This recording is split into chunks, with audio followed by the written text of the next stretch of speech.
नहीं किया था। तो खुदावंद आप सबको बहुत बरकत दे और खुदावंद का शुक्र, उसके नाम की तारीफ हो। आज हम थोड़े वक्त में कोशिश करेंगे बहुत सी बातें सीखने की। तो अगर कोई मुझसे गलती हो जाए तो मुझे माफ करना। आज हम इस तस्ना की किताब से पढ़ेंगे। इस तस्ना की किताब, उसका 18वां बाब और उसकी 18वीं आयत से मैं पढ़ूंगा। लिखा है, मैं उनके लिए उन्हीं के भाइयों में से तेरी मानंद एक नबी बर्पा करूंगा और अपना कलाम उसके मुंह में डालूंगा, और जो कुछ मैं उससे उसे हुक्म दूंगा वही वो उनसे कहेगा। और जो कोई मेरी उन बातों को, जिनको वो मेरा नाम लेकर कहेगा, ना सुने, तो मैं उनका हिसाब उससे लूंगा। लेकिन जो नबी गुस्ताख बनकर कोई ऐसी बात मेरे नाम से कहे जिसके कहने का मैंने उसको हुक्म नहीं दिया, या और मबूदों के नाम से कुछ कहे, तो वो नबी कत्ल किया जाए।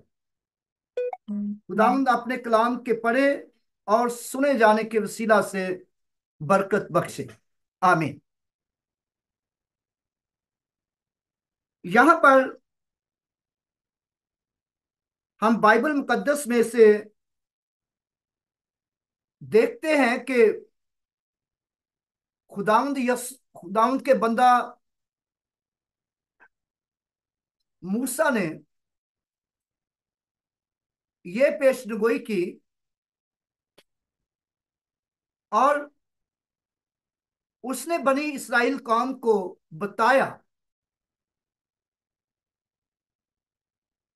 खुदावंद के बंदा मूसा ने बनी इस्राएल कौम को बताया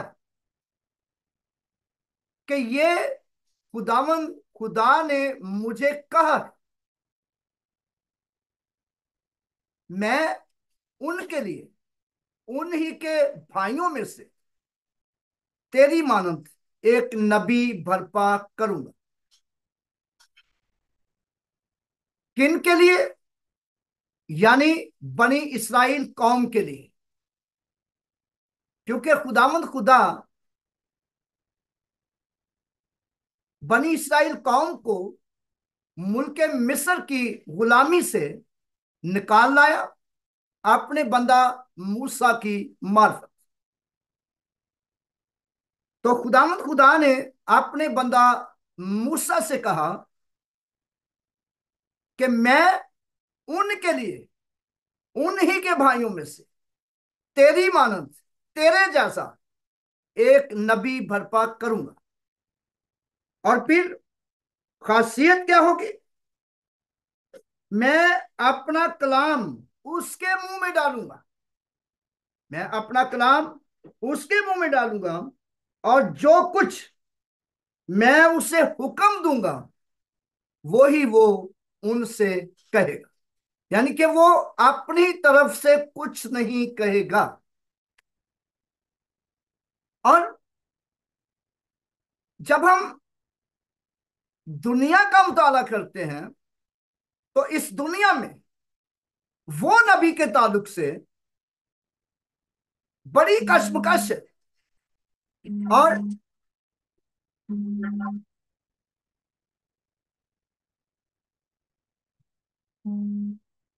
आई एम सॉरी, हमारे मुस्लिम हजरात ये कहते हैं कि ये पेशनगोई हजरत मोहम्मद के ताल्लुक से है, और मसीही लोग ये पेशनगोई यीशु मसीह के ताल्लुक से कहते हैं। आइए आज हम देखते हैं मसीह। बाइबल मुकद्दस में यह बताती है कि खुदा ने कहा मूसा को कि मैं तेरी मानद एक नबी बर्पा करूंगा, तेरी मानद।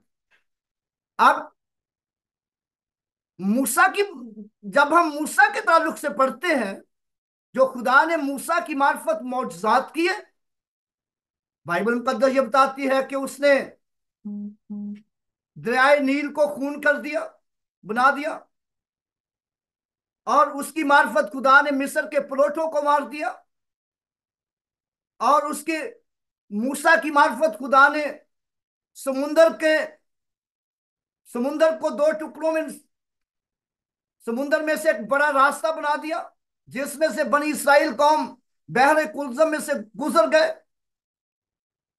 और खुदा के बंदा मूसा के ताल्लुक से बताया जाता है, बाइबल मुकद्दस ये बताती है कि उसने 10 मौजज़ात किए। उसके वसीला से 10 बड़े मौजज़ात हुए, जिनको 10 आफतों का नाम भी दिया जाता है। और जब हम इससे आगे बढ़ते हैं तो यीशु मसीह के ताल्लुक से हम देखते हैं कि यीशु मसीह के ताल्लुक से हमें मरकस की, यूहन्ना की अंजील उसका 11वां बाब यह बताता है कि यीशु मसीह ने 4 दिन के मुर्दा लाजर को जिंदा किया। और यीशु मसीह ने मरकस यूहन्ना की अंजील उसका 9 बाब में यह बताता है कि यीशु मसीह ने जन्म के अंधे की आंखें खोली। और मरकस 9 बाब और उसकी 18वीं 19वीं आयत यह भी बताती है कि यीशु मसीह ने एक मिर्गी के मरीज को अच्छा कर दिया। और यीशु मसीह के बेशुमार मौजज़े हम देखते हैं। खुदावंद के बंदा मूसा की मार्फत तो 10 मौजज़ात थे, लेकिन यीशु मसीह के वसीला से तकरीबन कोई हजारों मौजज़ात थे जिनका हम सबूत पेश कर सकते हैं। इसलिए बाइबल मुकद्दस हमें यह बताती है कि यीशु मसीह ने इस बात का दावा किया कि मैं वो नबी हूं जिसके ताल्लुक से मूसा ने पेशनगोई की है। जैसा कि हम यूहन्ना की अंजील उसका 5वां बाब हम देखते हैं। यूहन्ना की अंजील उसका 5वां बाब, ये सा निकालिएगा, यूहन्ना की अंजील उसका 5वां बाब और उसकी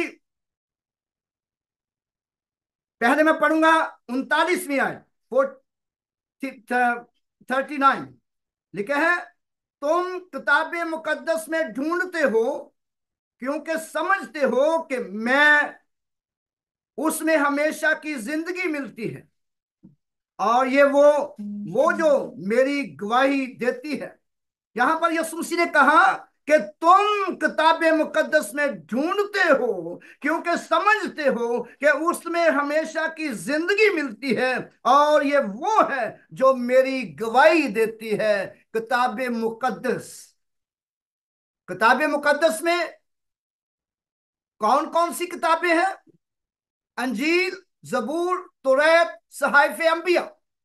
अंजील, जबूर, तौरात, सहाइफ अंबिया, ये किताबें मुकद्दस है जो जिसके ताल्लुक से यीशु मसीह ने कहा कि किताबें मुकद्दस जिसमें तुम ढूंढते हो कि उसमें हमेशा की जिंदगी मिलती है, और ये वो है जो मेरी गवाही देती है। किताबें मुकद्दस मेरी गवाही देती है। आगे आगे जब हम यूहन्ना की अंजील उसका 5वां बाब उसकी 45वीं आयत पढ़ते हैं, verse 45। John, gospel of John, verse chapter 5 verse 45। ये ना समझो कि मैं बाप से तुम्हारी शिकायत करूंगा, तुम्हारी शिकायत करने वाला तो है, यानी मूसा। तुम्हारी शिकायत करने वाला तो है, यानी मूसा, जिस पर तुमने उम्मीद लगा रखी है। बनी इस्राएल कौम ने खुदावंद के बंदा मूसा पर उम्मीद लगा रखी थी जब यीशु मसीह था, रूए जमीन पर हमारी तरह और लगा रखी है, अब भी लगा रखी है। और फिर अगले हिस्से में लिखे हैं, क्योंकि अगर तुम मूसा का यकीन करते तो मेरा भी यकीन करते। अगर तुम मूसा का यकीन करते तो मेरा भी यकीन करते, इसलिए कि उसने मेरे हक में लिखा है। उसने मेरे हक में लिखा है और मेरे बारे में कहा है, और किसी के बारे में नहीं कहा। मूसा ने किसी और शख्सियत के ताल्लुक से नबूवत नहीं की, कोई पेशनगोई नहीं की, और जो भी पेशनगोई की मूसा ने वो यसु मसीह के ताल्लुक से की। और मूसा ने कहा कि खुदावंद खुदा ने मुझे कहा है, मुझसे कहा है कि तू उनसे कह कि मैं तेरी मानंद एक नबी बर्पा करूंगा और मैं अपना कलाम उसके मुंह में डालूंगा। मेरे भाइयों और बहनों, और जब यीशु मसीह इस रुए जमीन पर मुनादी करने लगा तो उसने बारहा ये कहा कि मैं जो कुछ सुनता हूं, जो कुछ मुझे बाप कहता है, और मैं वो करता हूं और वो कहता हूं। और यीशु मसीह के ताल्लुक से वक्त नहीं है ज्यादा कि मैं इसमें मैसेज को बड़ी तफसील के साथ बयान कर सकूं, लेकिन ये मैस पॉइंट बहुत बड़ा है। लेकिन खुदावंद यीशु मसीह ने बारहा साबित किया कि मैं वही हूं जिसका जिक्र मूसा ने और तौरेत ने और नबियों ने किया है। मैं वही। और फिर जब हम इससे आगे बढ़ते हैं तो यीशु मसीह ने चार शख्सियात की, चार शख्सियात के बारे में कहा, ये जिसे हम पेशनगोई कह सकते हैं, नबूवत कह सकते हैं, जिनके ताल्लुक से यीशु मसीह ने कहा कि वो मेरे बाद आएंगे। और वो कौन कौन से हैं? यूहन्ना की अंजील उसका 14वां बाब में ये बताता है कि यीशु मसीह ने कहा, यूहन्ना की अंजील उसका 14वां बाब उसकी 15 आयत, अगर तुम मुझसे मोहब्बत रखते हो तो मेरे हुक्मों पर अमल करोगे। मैं बाप से दरख्वास्त करूंगा, वो तुम्हें दूसरा मददगार बख्शेगा बख्शेगा कि अब तक तुम्हारे साथ रहे, यानी रूह हक, जिसे दुनिया हासिल नहीं कर सकती। दुनिया हासिल नहीं कर सकती। यीशु मसीह ने रूहुल कुद्दस के ताल्लुक से पेशनगोई की, रूहुल कुद्दस के ताल्लुक से कहा कि मेरे बाद रूहुल कुद्दस तुम पर नाज़िल होगा और मैं बाप की तरफ से भेजूंगा, मैं भेजूंगा। और फिर दूसरी बात,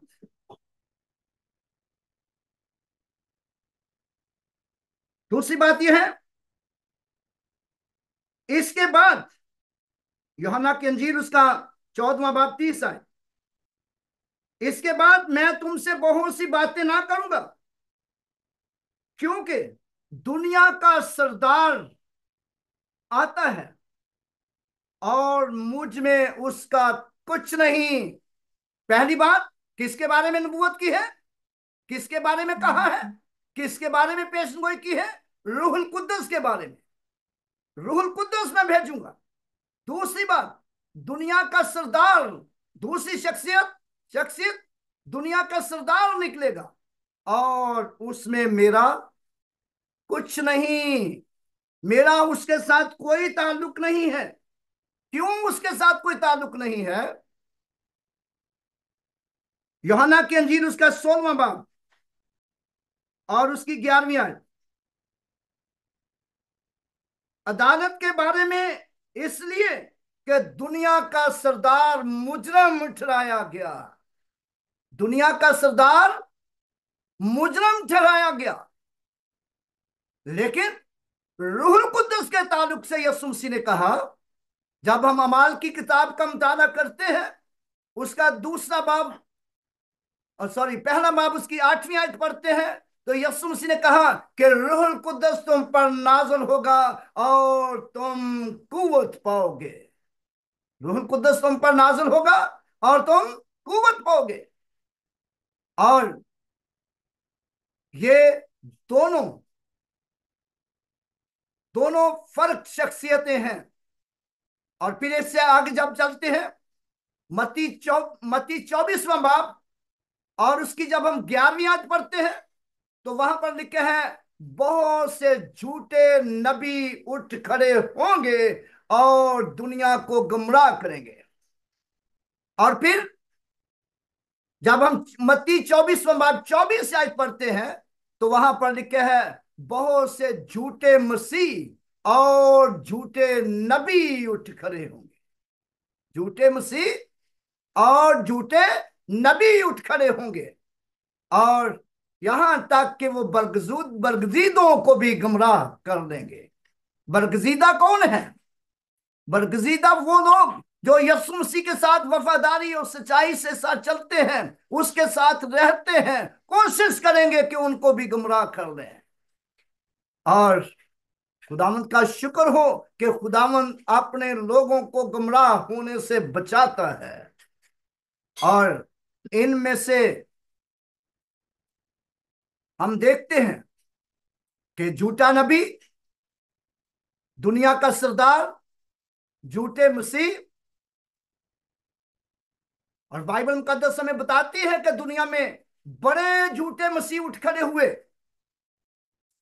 और ये झूठा मसीह वो नहीं है जो मसीही कहलाता है और उससे कोई झूठ मुंह से निकल जाता है, या कोई गलत बातें उसके मुंह से निकल जाती हैं। तो बहुत बड़ी दफा हमारे मसीही लोग जो है वो ताना देते हुए कहते हैं, और जी बड़े मसीह ने कहा था बड़े झूठे मसीह उठ खड़े होंगे।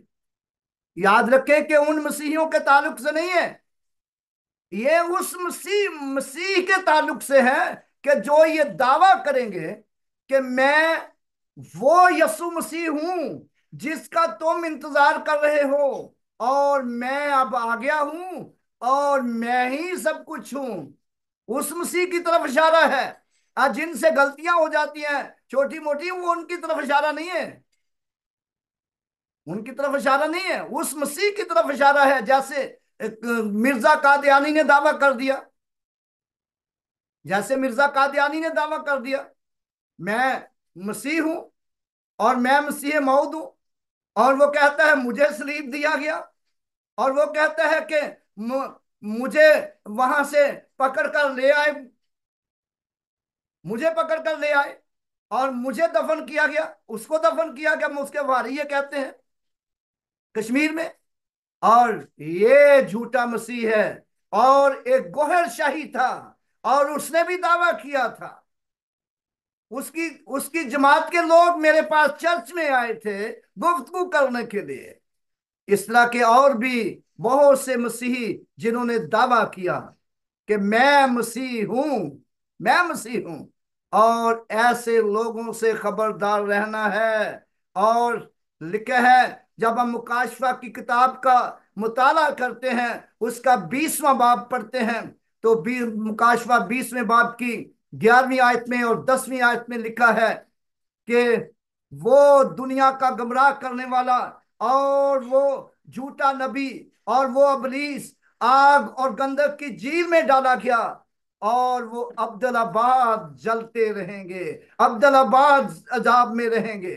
मेरे भाइयों और बहनों, याद रखें कि खुदावंद के बंदा मूसा ने जो पेशगोई की, और वो यीशु मसीह के ताल्लुक से की और किसी और के ताल्लुक से नहीं की। यीशु मसीह ने कहा, मूसा ने कहा, खुदा मूसा ने बनी इसराइल कौम से कहा कि खुदावंद खुदा ने मुझे फरमाया है, खुदावंद खुदा ने मुझे कहा है, और तू उनसे कह कि मैं तेरी मानन उन्हीं के भाइयों में से एक नबी बर्पा करूंगा, और मैं अपना कलाम उसके मुंह में डालूंगा। और लेकिन बनी इसराइल कौम ने क्या किया? आखिरी पॉइंट की तरफ आते हैं। बनी इसराइल कौम ने उसे बदकार समझकर, बदकार कहकर मार दिया। जैसा कि हम लूका की अंजील पढ़ते हैं, लूका की अंजील 23वें बाब में हमें मिलता है, जब यीशु मसीह को पिलातूस के पास लाया गया तो पिलातूस उनसे कहता है, तुम इस पर क्या इल्जाम लगाते हो? और वो कहते हैं, अगर ये आदमी बदकार ना होता तो हम इसको तेरे हवाले ना करते। अगर ये आदमी बदकार ना होता तो हम इसे तेरे हवाले ना करते, और हमने इसको, हमारी कौम को गुमराह करते, बहकाते और कैसर को जजिया देने से मना करते सुना है, और अपने आप को बादशाह कहता है। और उसे गुमराह करने वाला कहा गया, उसे गुमराह करने वाला कहा गया, और उसे बदकार कहा गया, और उस पर और भी बहुत से इल्जाम लगाए गए कि उसका, उस पर कत्ल का फतवा दिया गया। और यही वो बात थी जिसके ताल्लुक से, जिसके ताल्लुक से मूसा ने ये कहा था, मूसा ने ये कहा था कि मैं तेरी मानद, मूसा की मार्फत खुदा ने कहा था, मैं तेरी मानद, उन्हीं के भाइयों में से तेरी मानद एक नबी बर्पा करूंगा, और मैं अपना कलाम उसके मुंह में डालूंगा, और जो कुछ मैं उसे हुक्म दूंगा वही वो उनसे कहेगा। और जिन बातों को वो मेरा नाम, जिन बातों को वो मेरा नाम लेकर कहेगा ना सुने तो मैं उनका हिसाब उससे लूंगा। मेरे भाइयों और बहनों, बाइबल मुकद्दस हमें ये बताती है कि जब हम यस्सु की बातों को, यस्सु की बातों को, यस्सु के कलाम को नहीं सुनते, नहीं सुनते और नहीं पढ़ते, तो उसका हिसाब लिया जाएगा, उसका हिसाब लिया जाएगा कि फलां वक्त फलां जगह तुझको कलाम सुनाया गया था, तूने नहीं सुनना पसंद किया, और हिसाब लिया जाएगा। और इससे हमें बड़े खबरदार रहने की जरूरत है। लेकिन वो लोग जो सुनते हैं, जो पढ़ते हैं, उनको मुबारक कहा गया है, उनको खुशनसीब कहा गया है। जैसा कि मुकाशफा की किताब उसका पहला बाब उसकी 3री आयत में लिखा है, मुबारक है वो जो इस नबूवत, मुबारक है वो इस नबूवत की किताब का पढ़ने वाला और सुनने वाले, और जो कुछ इसमें लिखा है उस पर अमल करने वाले मुबारक हैं, क्योंकि वक्त नजदीक है। वक्त किसका नजदीक है? हिसाब का नजदीक है, अदालत का नजदीक है। जैसा कि खुदावंद खुदा ने कहा, अगर कोई मेरी इन बातों को, जिनको वो मेरा नाम लेकर कहेगा, ना सुने तो मैं उसका हिसाब उससे लूंगा। लेकिन वो लोग जो पढ़ते और सुनते और उस पर अमल करते हैं वो खुशनसीब लोग हैं, और उनको ये कहा जाएगा, आओ मेरे बाप के मुबारक लोगों, वो बादशाही लो जो बनाए आलम से तुम्हारे लिए तैयार की गई है। मेरे भाइयों और बहनों, खुदावंद खुदावंद हम सबको ऐसा फजल दे, और खुदावंद खुदा ने साबित कर दिया उस वक्त कि यीशु मसीह वो नबी है, यीशु मसीह वो शख्सियत है जिसकी बाबत मूसा ने ये कहा था, जिसकी बाबत मूसा की मार्फत खुदा ने कहा कि मैं उन्हीं के लिए, उन्हीं के भाइयों में से तेरी मानद एक नबी भरपा करूंगा, तेरी मानद एक नबी भरपा करूंगा। और उन्होंने उसे बदकार कहकर और इल्जाम लगाकर, बुरी बातें कहकर उसका, उसको मौत का फतवा दिया, और उसको, उसको सलीब पर मार दिया। पर खुदावंद खुदा ने साबित करने के लिए, साबित करने के लिए, और वो 30 दिन मुर्दों में से जी उठा, 30 दिन मुर्दों में से जी उठा और जिंदा है, और अब्दुल्लाबाद तक जिंदा रहेगा। और मैं अपने तमाम उन मुसलमान भाइयों से कहना चाहता हूं कि इसमें आपके नबी का कोई जिक्र नहीं है इस आयत में या पूरी बाइबल में। किसी जगह पर कोई जिक्र नहीं है। और लेकिन मसीह पर ईमान लाने का जिक्र है कि यीशु मसीह पर ईमान लाए, और जो कोई उसके कलाम को सुनेगा, उसकी बातों को मानेगा, उस पर ईमान लाएगा। और उनके ताल्लुक से लिखा है, खुदा ने दुनिया से ऐसी मोहब्बत रखी कि उसने अपना इकलौता बेटा बख्श दिया, ताकि जो कोई उस पर ईमान लाए हलाक ना हो बल्कि हमेशा की जिंदगी पाए। और यीशु मसीह जो इस दुनिया में आया वो हमेशा की जिंदगी के लिए आया है। और खुदावन ने अपने बंदा मूसा की मार्फत ये कहा था कि मैं उनके लिए उन्हीं के भाइयों में से तेरी मानंद एक नबी भरपा करूंगा, और मैं अपना कलाम उसके मुंह में डालूंगा। मुबारक है वो लोग जो यस्सु के कलाम को सुनते और उस पर अमल करते हैं। खुदावंद अपने कलाम के पढ़े और सुने जाने के वसीला से हम सबको बरकत बख्शे। सो आइए खुदावंद के हजूर हम अपने सरों को झुकाएं और दुआ करें। Hallelujah. Praise Jesus. Hallelujah. Glory to Jesus. Glory to Jesus. Hallelujah. Oh, hallelujah. Rishanda rabba baraka toloro kamambara. Kori biri shanda rakatali bihi sara baraka mamporia. Hallelujah hallelujah. खुदाम तेरा शुक्र, तेरी तारीफ हो। तू जो हमें प्यार करता है, हर तरह से संभालता है, बरकत बख्शता है। खुदाम तेरा शुक्र हो। खुदाम तूने मुझे अपने जलाल के लिए इस्तेमाल किया है। खुदाम पाक खुदा, अगर मुझसे कोई कमी रह गई है तो खुदाम मुझे माफ करना है। खुदाम मैंने तेरे कलाम को खुदाम वफादारी से बयान करने की कोशिश की है। खुदाम यीशु मसीह के नाम से खुदाम तू अपना दाहिना हाथ बढ़ाकर हर सारी हाजिर जमात को खुदाम तू अपने हाथों में ले बरकत दे। खुदाम पाक खुदा बिशप साहब को, खुदाम उनकी सारी फैमिली को, ओ खुदाम सारी मैनेजमेंट को अपने हाथों में ले। खुदाम जो जूम मीटिंग को चलाते हैं, खुदाम पाक खुदा यीशु के नाम से खुदाम पाक खुदा तेरा शुक्र करते हैं। खुदाम पाक खुदा और फादर जी के लिए, खुदाम पाक खुदा सिस्टर लिली के लिए तेरा शुक्र करते हैं। खुदाम पाक खुदा ओ खुदाम तेरा शुक्र करते हैं। खुदाम पास्टर आमर साहब के लिए, खुदाम पास्टर हनीफ साहब के लिए तेरा शुक्र करते हैं। खुदाम पाक खुदा तेरा शुक्र करते हैं पास्टर जवेद साहब के लिए। खुदाम पाक खुदा यीशु के नाम से खुदाम तेरा शुक्र करते हैं। खुदाम पाक खुदा सारे बहन भाइयों के लिए, ओ खुदाम पाक खुदा तू हर तरह से अपने लोगों की बड़ी सहायता फरमा और कसरत से बरकत दे। अपने हजूर और बढ़ने और तरक्की करने का फजल दे, ताकि खुदा पाक खुदा जूम के वसीला से बहुत से लोग खुदा तेरे पास आए और बरकत पाए यस्सु मसीह के नाम से। आमीन। आमीन आमीन जी आमीन। Praise the Lord. Pastor Yusuf साहब प्लीज आप दुआए बानी और कलमाते बरकत भी आप ही दे दें। प्रेज। आइए खुदा की सिखाई दुआ में शरीक होंगे। आए हमारे बाप, तू जो आसमान पर है, तेरा नाम पाक माना जाए, तेरी बादशाही आए, तेरी मर्जी जैसी आसमान पर पूरी होती है जमीन पर भी हो। हमारी रोज की रोटी आज हमें दे, जिससे हम अपने कर्जदारों को मुआफ करते हैं।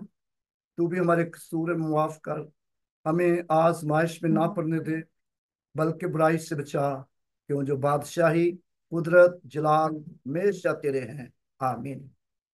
अब हमारे खुदा यीशु मसीह का फजल, खुदा बाप की मोहब्बत, रूहुल कुद्दस की रिफाकत और शराकत और बरकत अब से लेकर हमेशा तक हम सबके साथ और दुनिया के कुल ईमानदारों के साथ होती रहे। आमीन। आमीन आमीन जी आमीन। खुदावंद में आप सबकी सलामती हो जी।